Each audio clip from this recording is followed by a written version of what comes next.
বাংলাদেশে রাজনৈতিক পরিস্থিতি শক্তিশালী করতে ইউএসএআইডির $29 মিলিয়ন অর্থায়নের কথা বলেছেন যুক্তরাষ্ট্রের প্রেসিডেন্ট ডোনাল্ড ট্রাম্প। তবে বাংলাদেশের পররাষ্ট্র মন্ত্রণালয়ের অনুসন্ধান বলছে এটা মিথ্যা অভিযোগ। দর্শক, এই নিয়ে এখনকার টিভিএস নিউজ আপডেটস, সাথে আছে আমি রঞ্জু ইফতেখার।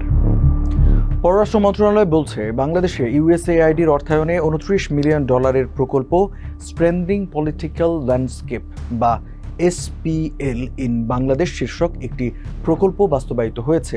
সম্প্রতি মার্কিন প্রেসিডেন্ট ডোনাল্ড ট্রাম্প এই প্রকল্পটি নিয়ে কিছু তথ্য দিয়েছেন, যা নিয়ে জনমনে ব্যাপক বিভ্রান্তি সৃষ্টি হয়েছে।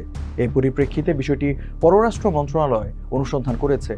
অনুসন্ধান থেকে জানা গেছে যে প্রেসিডেন্ট ট্রাম্পের প্রথম মেয়াদে এই প্রকল্পটি বাস্তবায়নের জন্য ইউএসএআইডি যুক্তরাষ্ট্রে নিবন্ধিত ডেমোক্রেসি ইন্টারন্যাশনাল বা ডিআইকে নির্বাচিত করে। প্রকল্প প্রস্তাবনা আহ্বানের পরিপ্রেক্ষিতে অনেক আন্তর্জাতিক প্রতিষ্ঠান দরপত্র প্রক্রিয়ায় অংশগ্রহণ করে এবং একটি স্বচ্ছ প্রতিযোগিতামূলক প্রক্রিয়া অনুসরণের মধ্য দিয়ে ইউএসএআইডি সিদ্ধান্তটি গ্রহণ করে।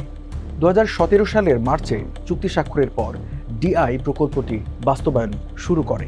পরে প্রকল্পটির মেয়াদ বৃদ্ধি করা হয় এবং এর অর্থ আসে ধাপে ধাপে। এসপিএল প্রকল্পের মূল উদ্দেশ্য ছিল রাজনৈতিক সহিংসতা হ্রাস করে শান্তি ও সম্প্রীতি বৃদ্ধি, রাজনৈতিক দলগুলোর মধ্যে শান্তিপূর্ণ সহাবস্থান তৈরি, দলগুলোর সক্ষমতা বৃদ্ধি, দলগুলোর অভ্যন্তরীণ গণতন্ত্র চর্চার উন্নয়ন এবং প্রতিনিধিত্বমূলক নেতৃত্বের বিকাশে উৎসাহ প্রদান। প্রকল্পের অধীনে ডিআই বাংলাদেশে জরিপ কার্যক্রম পরিচালনা করে।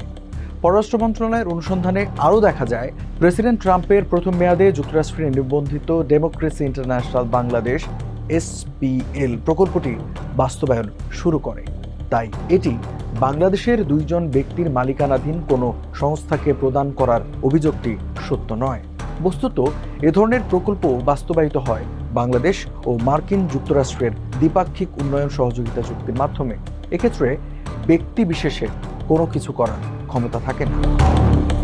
ইউএসএআইডির প্রকল্পের ক্ষেত্রে মার্কিন সরকারের আর্থিক ব্যবস্থাপনা নীতি অনুসরণ করাটা বাধ্যতামূলক। এতে আর্থিক নিরীক্ষার প্রক্রিয়াটি কঠোরভাবে অনুসরণ করা হয়। প্রকল্প শেষ হয়ে যাওয়ার কয়েক বছর পরও এ সংক্রান্ত নথিপত্র সংরক্ষণ করা হয়, প্রয়োজনে পুনঃনিরীক্ষা করা হয়। দর্শক, এই ছিল এখনকার টিভিএস নিউজ আপডেটস। আর সংবাদ ও এর বিশ্লেষণ জানতে টিভিএস এর সাথেই থাকুন।